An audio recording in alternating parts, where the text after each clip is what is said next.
I, 38M, never thought I'd be writing this post, but I need to know if I'm overreacting. This is a long story, but I need to share all the details to paint the full picture. I met Sarah, 36F, during our junior year of college. I was working part-time at a campus coffee shop to pay for my education while she came from a wealthy family. Despite our different backgrounds, we clicked immediately. She was different from other rich kids, down to earth, genuine, and didn't care about my financial status. We dated for 3 years before getting married right after graduation. My family loved Sarah, especially my sister Amy, 34F. Growing up, Amy and I were extremely close. Our parents died in a car accident when I was 20 and Amy was 16. I became her legal guardian, worked multiple jobs to put her through high school, and later helped her get through college.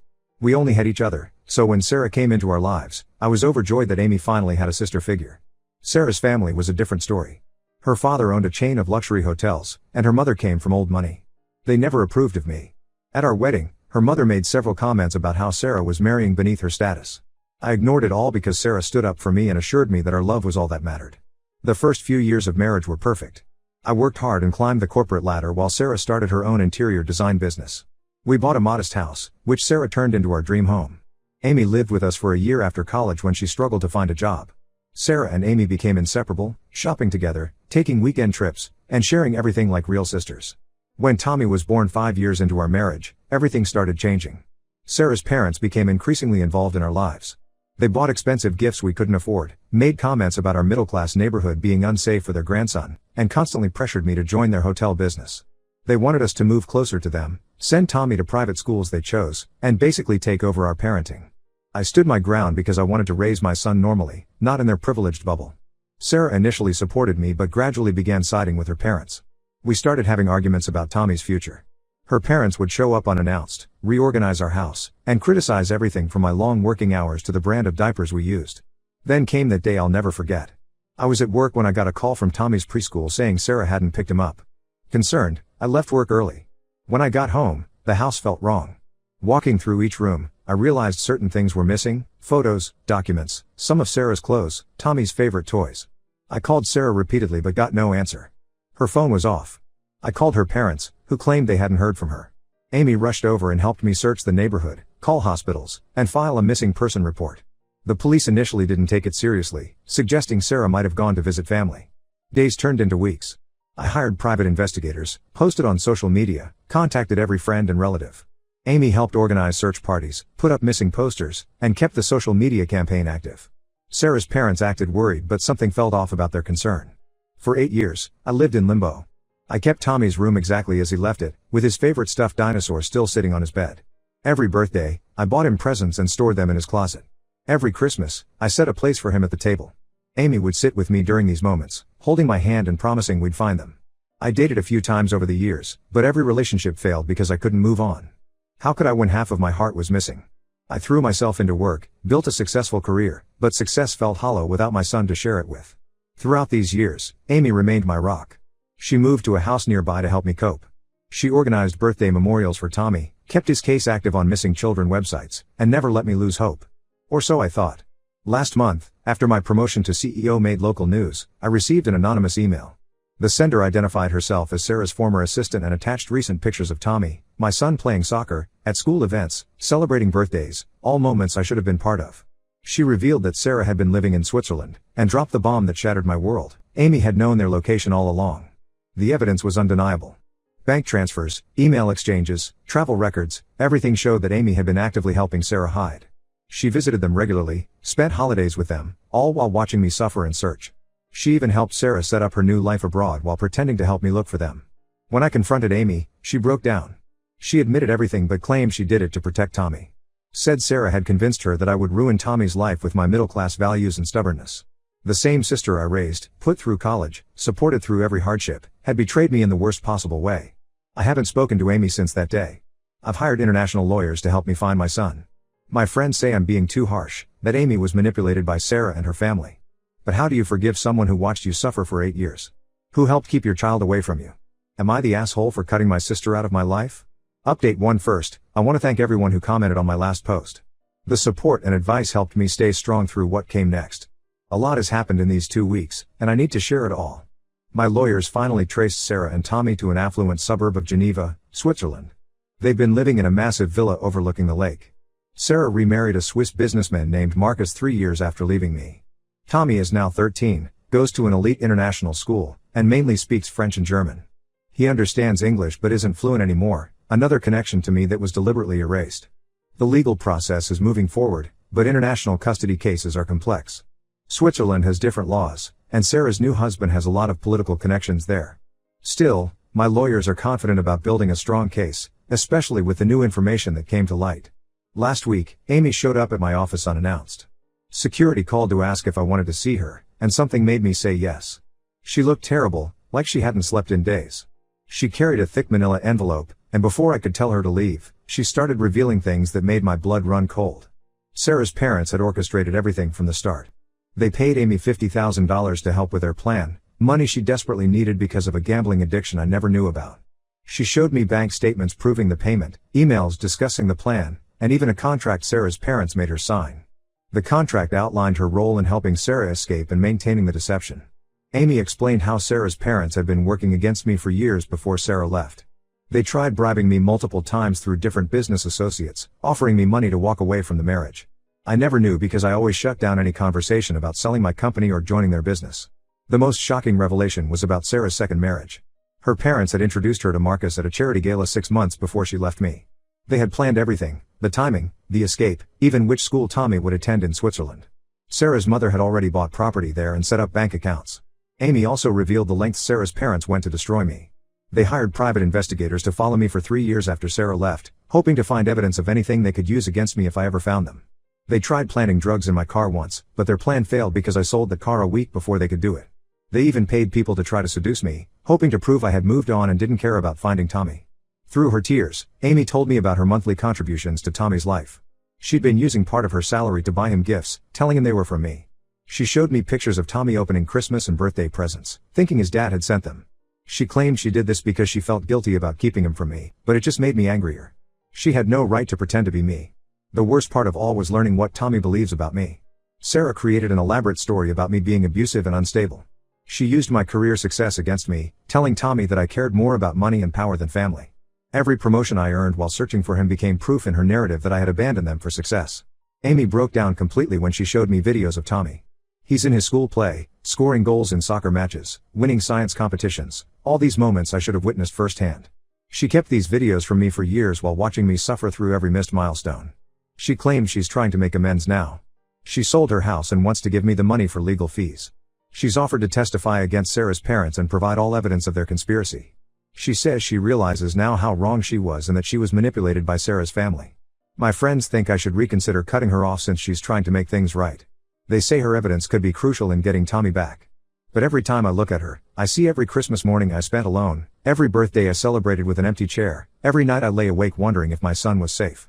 The lawyers are building a case using Amy's evidence, but I don't know if I can ever forgive her. She wasn't just an unwitting participant, she actively helped destroy my relationship with my son. She watched me break down year after year while knowing exactly where he was. Now I'm faced with an impossible situation. I need her testimony to strengthen my custody case, but the thought of being around her makes me physically ill. How do you work with someone who betrayed you so completely? I don't know what's worse, the years I spent not knowing where Tommy was, or knowing now that my own sister helped keep him from me. Update 2: After months of legal battles, I finally got court-approved visitation with Tommy in Switzerland. The first meeting was in a supervised setting at a family court facility in Geneva. I was nervous and excited, but nothing prepared me for how it went. Tommy refused to even be in the same room with me at first. He sat next to his stepdad Marcus and wouldn't make eye contact. The court-appointed supervisor tried to help, but Tommy was clearly uncomfortable. He answered my questions with one-word responses in broken English, which hurt more than if he'd said nothing at all. I had 4 more supervised visits over the next few weeks. Each one was difficult, but I kept going. During the 5th visit, something unexpected happened. While Sarah was talking to the supervisor and Tommy was in the restroom, Marcus pulled me aside. He looked nervous but determined. Marcus told me he discovered the truth by accident 2 months ago. He was renovating their home office when he found Sarah's old journals hidden behind a false panel in a drawer.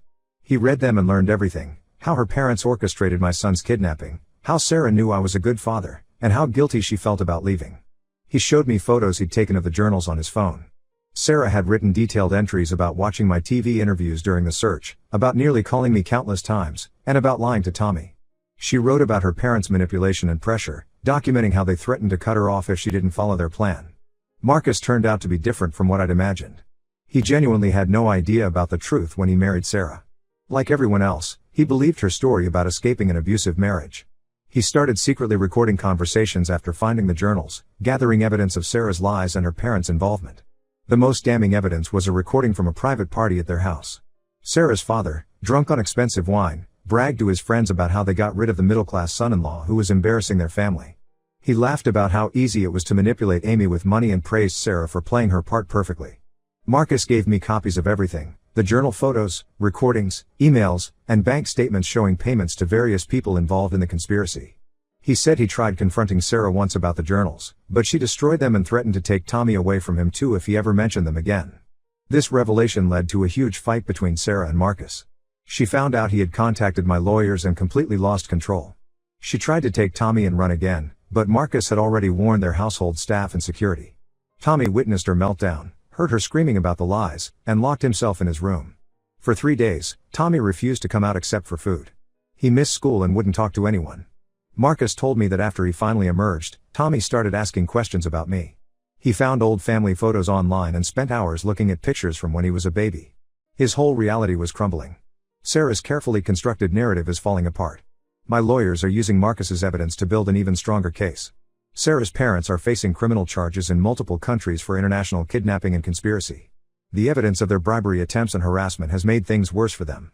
Amy continues cooperating with authorities, detailing how Sarah's parents manipulated and paid her.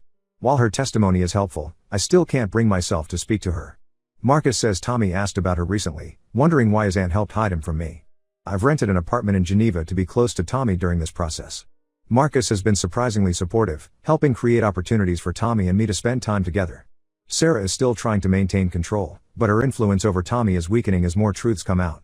For the first time in 8 years, I feel hope. It's not easy, Tommy is confused and hurting, but he's starting to ask questions about his past. About me. That's more than I had 3 months ago. Update 3. This will be my final update. The past 6 months have brought massive changes to all our lives. The court case concluded last month. After reviewing all evidence, including Marcus's recordings and Amy's testimony, the judge awarded me joint custody of Tommy. I get him every other weekend and half of his school holidays. Sarah's parents were charged with international kidnapping and conspiracy in multiple countries. They're facing serious jail time, and their business empire is crumbling. Most of their partners have cut ties, and their reputation in the business world is destroyed. Tommy and I started seeing a family counselor who specializes in parental alienation cases. It's a slow process, but we're making progress. I moved permanently to Geneva, bought a house near his school, and started working remotely for my company. Tommy still lives primarily with Sarah and Marcus, but I'm now a regular part of his life. Sarah's life fell apart after Marcus filed for divorce. She tried claiming she was a victim of her parents' manipulation, but Marcus's evidence proved she was an active participant. She lost her interior design business after the scandal broke, and most of her wealthy friends distanced themselves from her. The divorce settlement was brutal for Sarah. Marcus's lawyers used her involvement in my son's kidnapping to argue that she was morally unfit for any significant settlement. She lost access to most of the wealth she gained through their marriage. Now she's living in a small apartment, a far cry from her luxury villa. Amy continues trying to make amends. She paid back all the money she received from Sarah's parents, plus interest. She sends letters through our cousins, detailing every visit she had with Tommy over those 8 years. Part of me wants to read them, but I always end up storing them away unopened. Some wounds are still too fresh. Tommy is slowly accepting the truth about his past. He found his old room in my house, the one I kept unchanged all these years. When he saw all the birthday presents I bought him every year, he broke down. It was the first time he hugged me voluntarily. Last week, during our weekend together, Tommy asked me if I hated his mom. I told him honestly that I don't hate her, but I hate what she did to us. He seemed to understand. He also asked about Amy, wondering why his aunt would help hide him. I didn't have an answer for that one. Marcus has been surprisingly supportive through everything. He helps maintain stability for Tommy and even encourages him to spend extra time with me when possible. He's selling the villa and moving to a smaller house, saying he wants Tommy to understand that life isn't all about wealth and status. I'm different now. 8 years of searching for my son changed me fundamentally.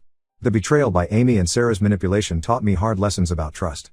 But watching Tommy play soccer in my backyard or helping him with his English homework makes all that pain feel distant. Some people, including my extended family, think I'm too harsh for not forgiving Amy or being more understanding of Sarah's position. But they didn't live through 8 years of birthdays with a missing child. They didn't wake up every day wondering if their son was alive or dead. For now, I'm focusing on rebuilding my relationship with Tommy. Everything else, the anger, the betrayal, the lost years, can wait. Sometimes Tommy asks about the past, and I'm always honest with him, but I let him set the pace. That's enough for now.